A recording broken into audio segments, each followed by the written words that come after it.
Buenas tardes, bienvenidos a esta última clase de la asignatura variable compleja, última clase virtual, en la cual vamos a terminar de ver la unidad 8, es decir, vamos a finalizar nuestro estudio de sistemas dinámicos en el plano complejo a través de la generación de imágenes fractales. La clase pasada hemos visto cómo generar imágenes fractales en base a una idea muy básica, que es tomar un punto, tomar una función, aplicarle reiteradas veces la función a ese punto, y generar de esta manera una órbita en base a la cual tomamos una decisión de si el punto está o no en un cierto conjunto, podría ser un conjunto de Julia o en el conjunto de Mandelbrot. Eso nos llevaba a las figuras interesantes que hemos visto y de mucha complejidad que hemos visto en la clase pasada. Ahora vamos a ver otro método que también nos va a permitir obtener figuras complejas con un gran nivel de complejidad, pero aparte con bastantes características especiales, entre ellas, por ejemplo, esa característica fractal típica que es la autosimilaridad bajo magnificación. La diferencia es que ahora ya no vamos a tener una función que se aplique individualmente a un punto, sino un conjunto de funciones que se aplican a conjuntos de puntos, y esto nos va a llevar a la idea de tomar un conjunto en base a las funciones que hayamos elegido, a las diversas funciones que hayamos elegido, armar otro conjunto, a ese otro conjunto le vamos a aplicar de nuevo las diversas funciones y así sucesivamente. O sea, estamos en el método este de aplicar a un objeto reiteradas veces una cierta transformación. En este caso vamos a tener varias transformaciones en juego y los objetos no van a ser puntos individuales sino conjuntos. Las figuras que así se nos van a armar tienen, como les decía, una buena razón en sí misma de ser estudiadas, dado que son imágenes fractales que muchas veces representan incluso objetos de la naturaleza, como vamos a ver. Entonces, yo primero les voy a explicar cuál es este nuevo método para obtener fractales, radicalmente diferente en cierto aspecto de lo que veíamos en la clase pasada. Yo primero les voy a explicar el método, les voy a mostrar cómo funciona con ayuda de la computadora, porque también a mano es imposible, la cantidad de cálculos no lo permite hacer a mano. Y una vez que veamos lo que está ocurriendo, vamos a tratar de justificar matemáticamente el porqué de lo que estamos viendo, el porqué de lo que está ocurriendo. El método, para este nuevo método entonces para obtener fractales, arranca eligiendo n, una cantidad n de transformaciones contractivas en el plano complejo. Transformaciones son funciones de variable compleja y contractivas, la idea intuitiva es que los puntos se acercan una vez que yo les aplico cualquiera de estas funciones. Los puntos, las imágenes de los puntos están más cerca que lo que estaban los puntos originalmente. Eso es la idea de contractiva. Ya vamos a dar una definición formal que nos va a dejar bien establecido qué quiere decir contractivo. Ejemplos de transformaciones contractivas son las de la forma funciones lineales, es decir, un complejo a la késima transformación que decidamos tomar puede ser un complejo fijo a sub k por z más otro complejo fijo b sub k, donde el módulo de a sub k sea menor que 1. Recordarán ustedes del capítulo de transformaciones que estas transformaciones lineales, que representaban especies de homotecias en el plano complejo, cuando el a sub k, el coeficiente lineal, tiene módulo menor que 1, las distancias se acortan, digamos, ¿no? Así que, bueno, entonces, por ejemplo, cada una de estas transformaciones podría ser igual a un coeficiente fijo por la variable z más otro coeficiente fijo. El conjunto de las n transformaciones contractivas es lo que denominamos un sistema de funciones iteradas que abreviamos SFI. O sea, ¿qué es un sistema de funciones iteradas? Es un conjunto de funciones contractivas en el plano complejo. Elegimos entonces primero un sistema de funciones iteradas. Luego, elegimos dentro del plano complejo un conjunto que sea no vacío y que sea compacto, es decir, elegimos B, cualquier subconjunto compacto y no vacío del plano complejo, compacto, recuerden, cerrado y acotado, Y le vamos a llamar el conjunto inicial. ¿Por qué? Porque con este sistema de funciones iteradas y ese conjunto inicial vamos a generar una secuencia de conjuntos B0, B1, B2 de la siguiente manera. El B0, el primer elemento de la sucesión de conjuntos, va a ser el B que hayamos decidido elegir.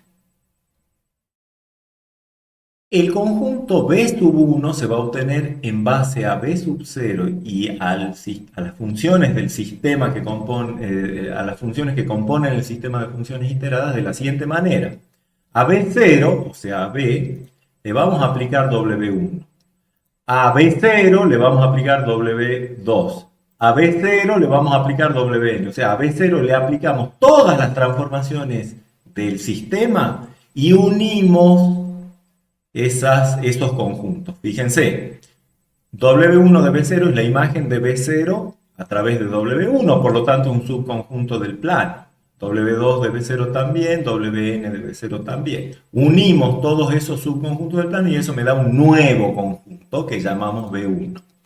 Y así en general obtenemos B sub K más 1, o sea, el K más 1 avo conjunto de la sucesión, es aplicarle a B sub K, que lo debo haber obtenido en la etapa anterior, aplicarle W1 y unir lo que es la imagen de BK bajo W2 y así hasta unir la imagen de BK bajo WE. O sea, en cada instante K obtenemos un conjunto BK y para obtener el conjunto que le corresponde al instante siguiente, aplico a BK todas las transformaciones del sistema que son subconjuntos del plano, me van a dar esas aplicaciones, y uno las imágenes de BK bajo cada una de las funciones que componen el SF. Esto lo puedo llevar adelante para K, para cualquier K natural, ¿no?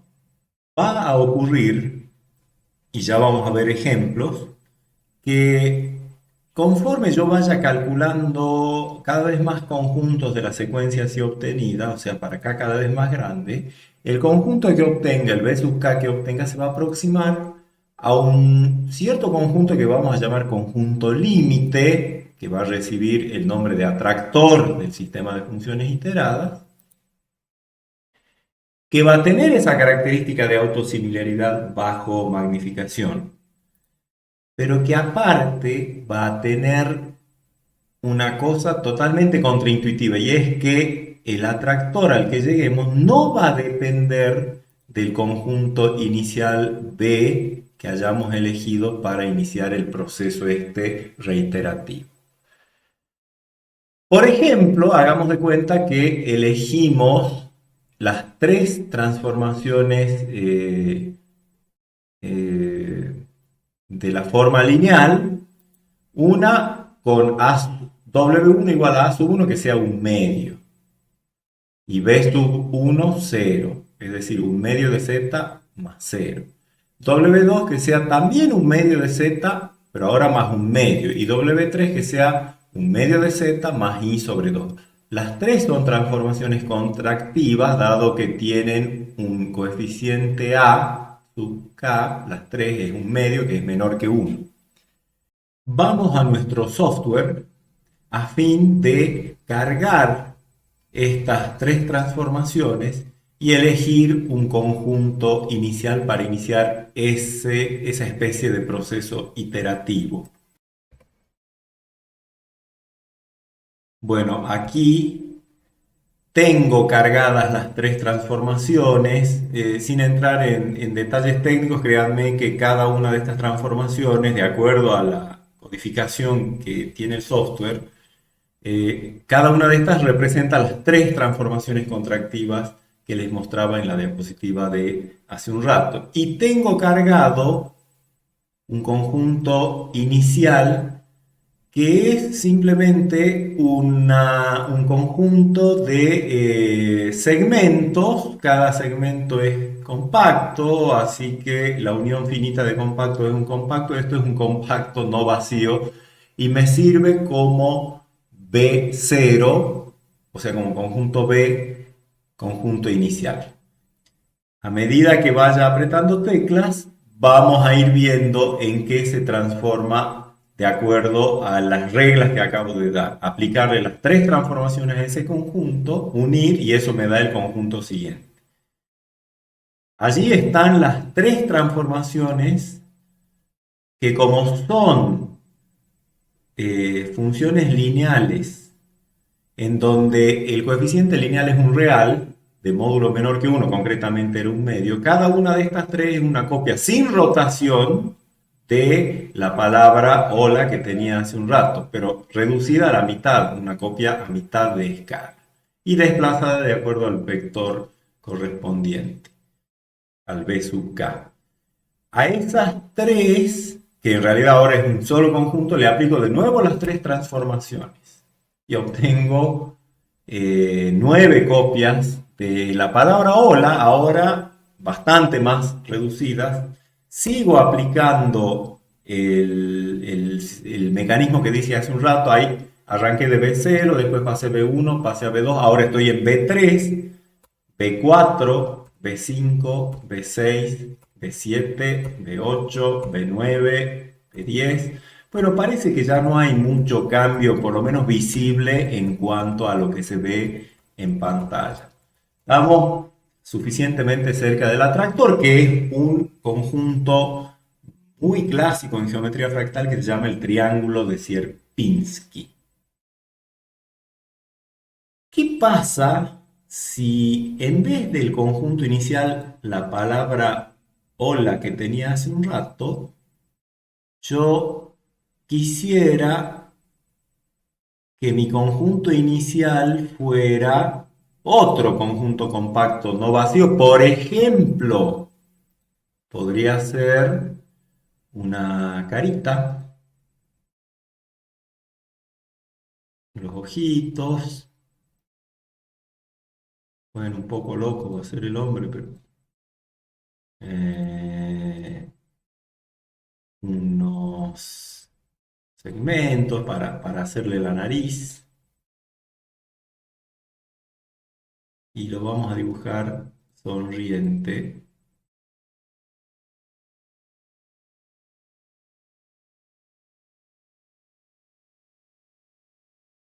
Bueno, una carita simpática salió. Este va a ser mi conjunto inicial ahora.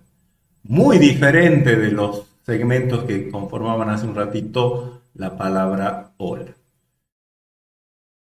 Y, a ver, vamos a procesar, vamos a generar en base a ese conjunto inicial el conjunto B0 y ahora con cada pulsación de tecla le voy a calcular el W1 de B0, el W2 de B0, el W3 de B0 y la unión de esos tres me va a dar un conjunto del plano. Ahí están las tres imágenes de B0 bajo W1, W2 y W3 respectivamente y unidas forman todo eso un nuevo conjunto.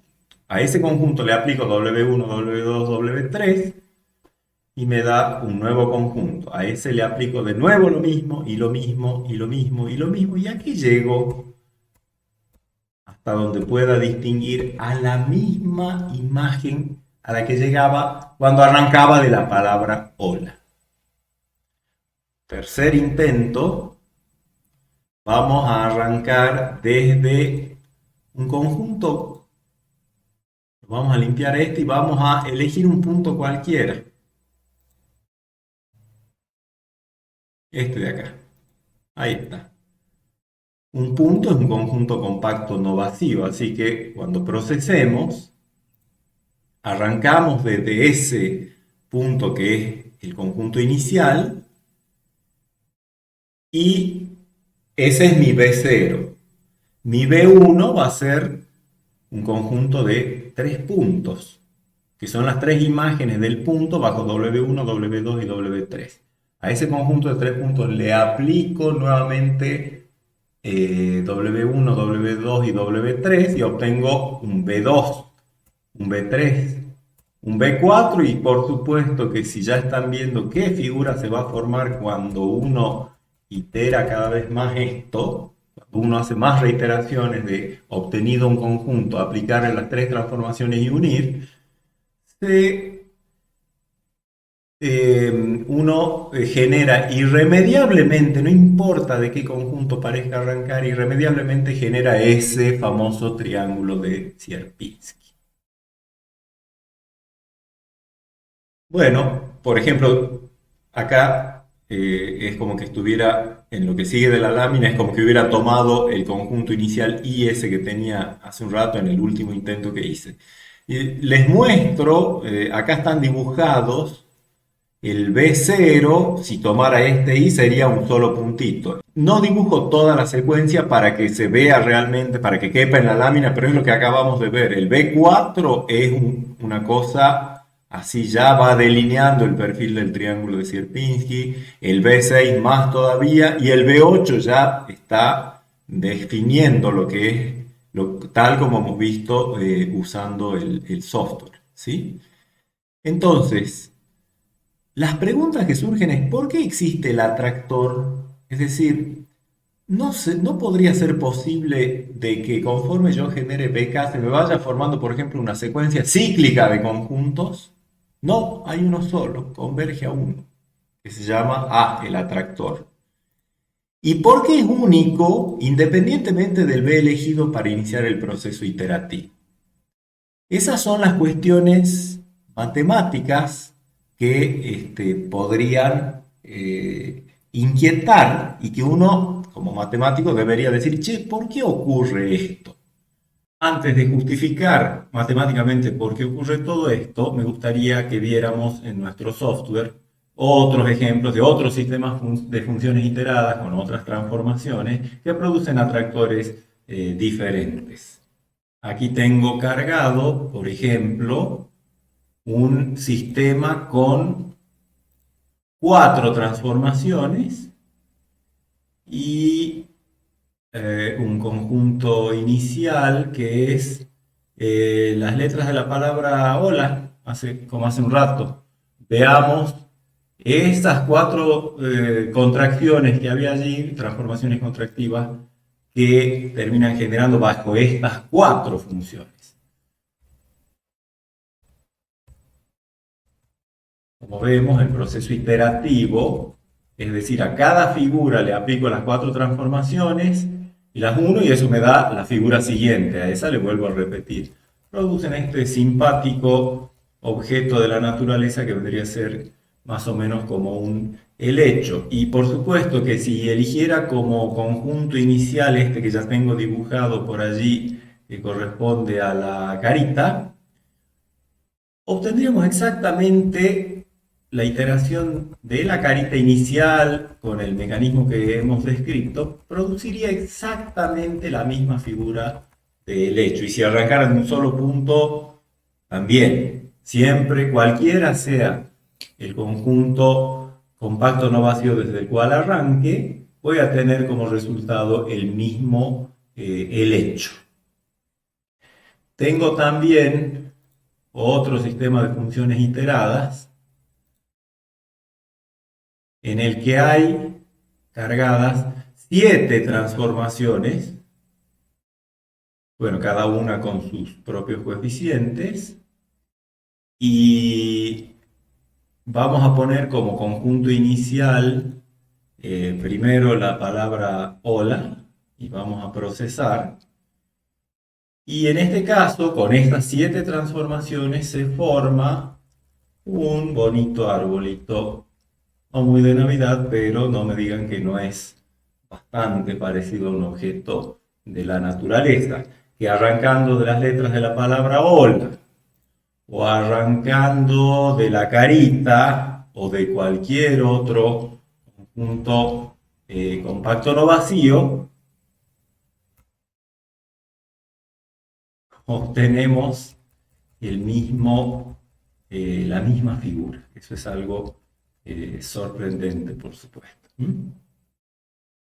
Les decía que un interés nuestro ahora es justificar por qué existe el atractor, por qué es único y por qué arranque desde donde se arranque se llega inexorablemente a ese atractor. Bueno, Para explicarlo hay que incursionar en una teoría que ustedes van a ver en una materia que viene, topología y cálculo avanzado, que es el concepto de espacios métricos.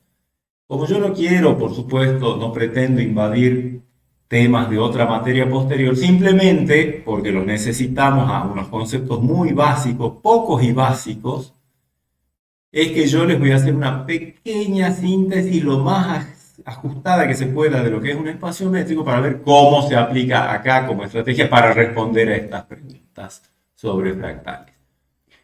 En general, así como uno tiene el conjunto de los números reales y una manera de decidir qué tan parecidos son dos números reales tomando la distancia entre ellos, es decir, el módulo de la diferencia, en complejos pasa lo mismo, podemos generalizar esa idea para decir que un espacio métrico es una manera de medir parecidos entre objetos de un conjunto cualquiera, no necesariamente de números.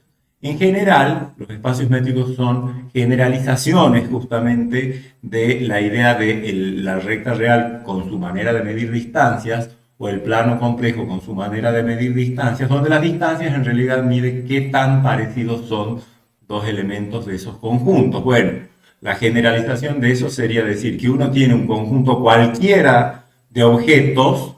Los objetos podrían ser números, podrían ser palabras, podrían ser personas o cualquier conjunto de objetos. A los objetos de un espacio se le llama puntos. Justamente el conjunto de puntos se llama espacio. Lo que es interesante es que en un espacio métrico los elementos, los puntos, no son necesariamente números. Y D, fíjense que el espacio métrico es un par, una parejita. Un espacio, o sea, un conjunto de puntos y una función D, que agarra dos elementos del conjunto y me entrega, en base a esos dos elementos, un número real. Esa función D, que la llamamos distancia o métrica, me dice qué tan parecidos son dos elementos del conjunto. Pero no cualquier función, una que cumpla los siguientes axiomas de distancia, que son axiomas que sabemos que se cumplen ya, por ejemplo, para los complejos, los hemos estudiado con detalle en el capítulo de topología. Dice que para cualquier terna de elementos, bueno, primero, la distancia entre dos elementos cualesquiera es mayor o igual que cero. Podríamos haber pedido que la distancia fuera a los reales no negativos. Pero bueno, acá lo ponemos para hacer explícito el axioma.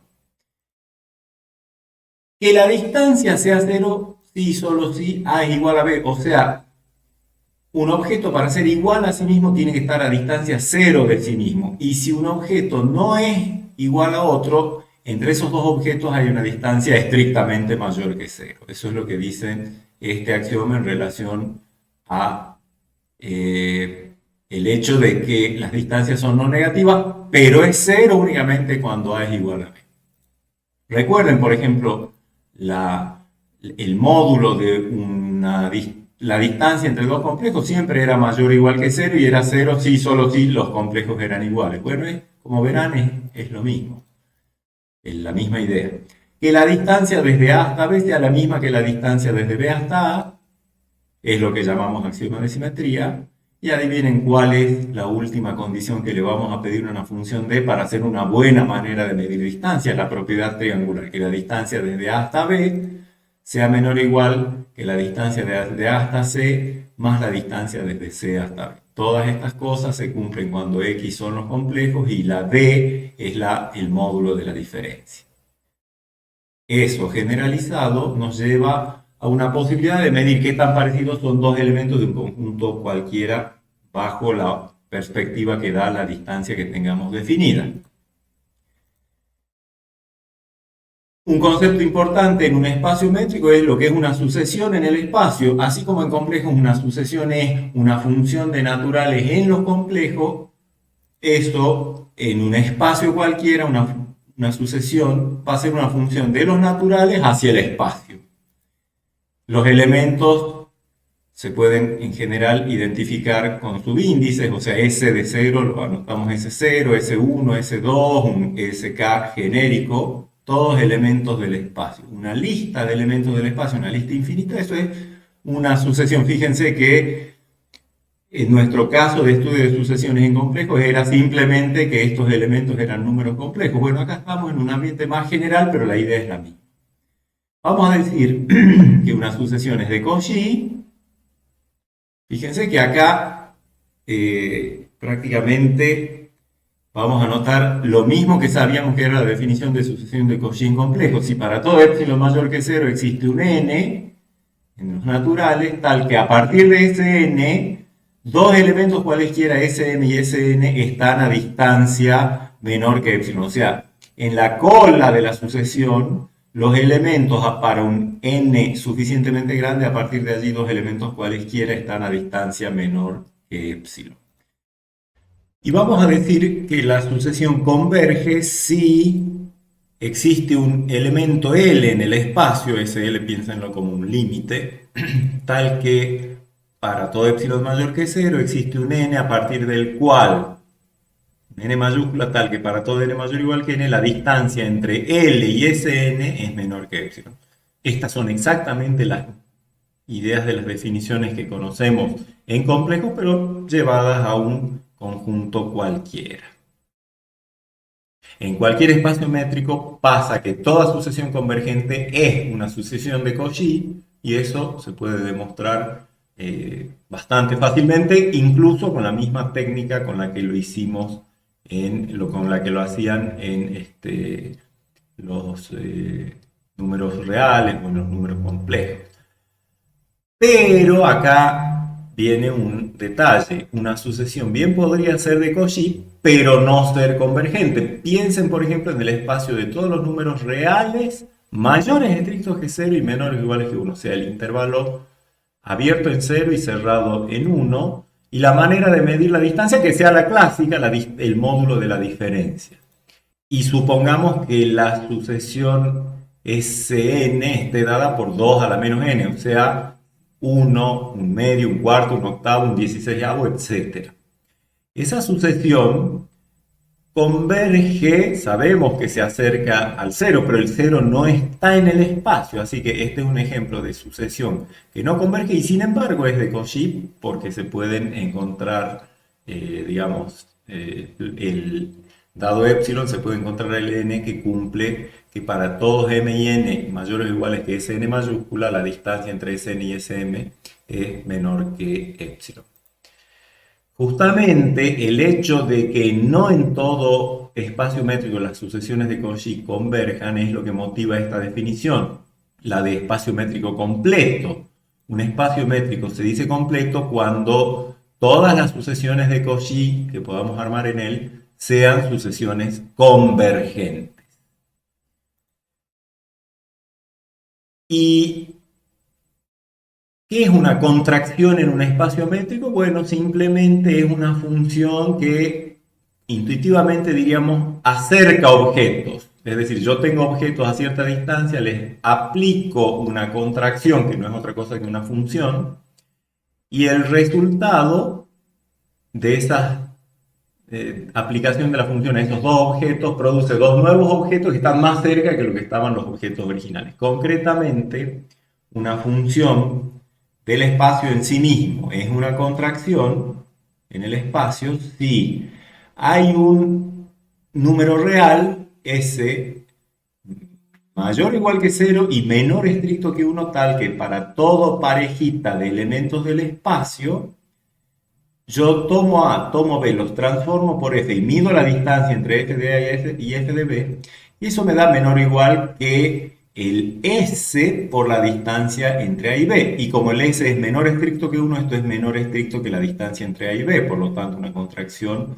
acerca objetos, ¿no? La imagen de dos objetos está entre sí más cerca que lo que los dos objetos originales estaban entre sí. Al S se lo llama factor de contractividad o de contracción para la función f. Toda función de complejos en complejos que sea contractiva, es decir, que admita esa condición,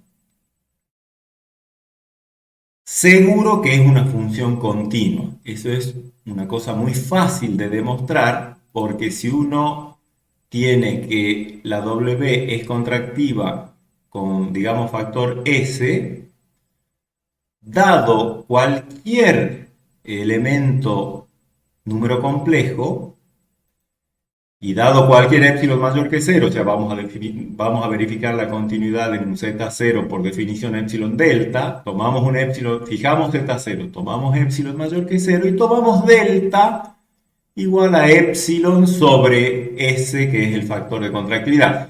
Estoy suponiendo que el factor de contractividad no es cero, porque si fuera cero, trivialmente es contractiva, porque de estar donde estén, dos objetos pasan a ocupar el mismo lugar, o sea, están a distancia cero, así que... Pero si no es cero, divido el épsilon positivo por S, que entonces va a ser positivo, y si tomo cualquier z a distancia de z0 menor que delta, w de z menos w de z0, ¿a qué distancia van a estar? Bueno, como la w es contractiva, sabemos que están a distancia menor o igual que S por la distancia entre z y z0, pero la distancia entre z y 0, para el caso de los complejos, es el módulo de z menos z0, y entonces esto es menor que S por delta. Simplemente S acá está y módulo de z menos z0 es menor que delta, así que este producto es menor que esto.